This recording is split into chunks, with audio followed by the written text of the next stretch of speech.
Hey guys, so today I want to check out this little handheld crossbow.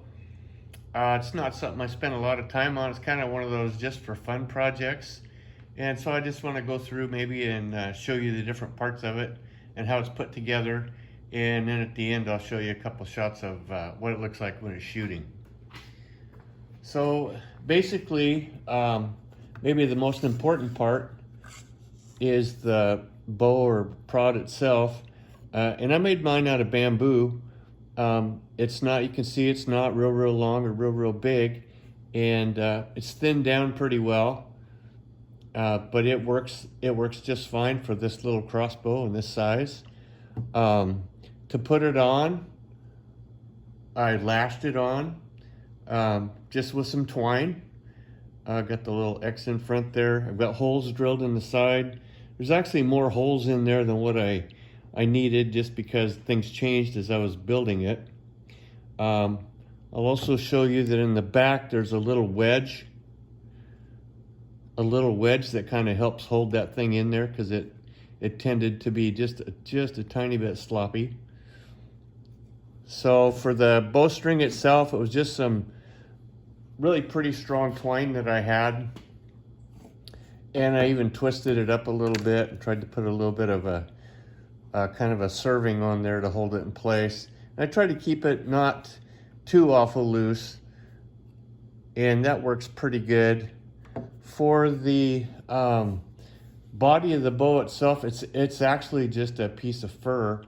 It's not made out of anything special. You see holes drilled there in places where I was going to lash some stuff on, and it ended up being easier just to use screws in a couple of these places instead of lashing.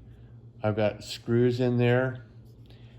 So it's got its own shape there. There's the part where the groove is for the arrow, and it goes back just close to the trigger there. And then I've got a little notch cut out. Now there's a hole drilled up through here, and so as you can see, when the trigger works, it goes up and down like that, and it'll push that string off.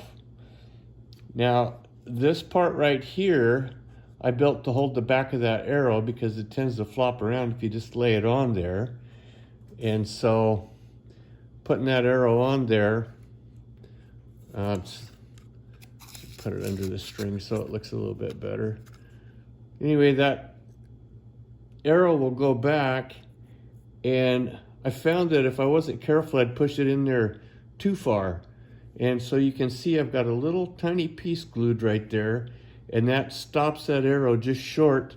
So when that string that's behind the notch, when it comes up over there, it catches the arrow and doesn't glide over the top of it. So, got a dowel in here. That's my trigger, like that.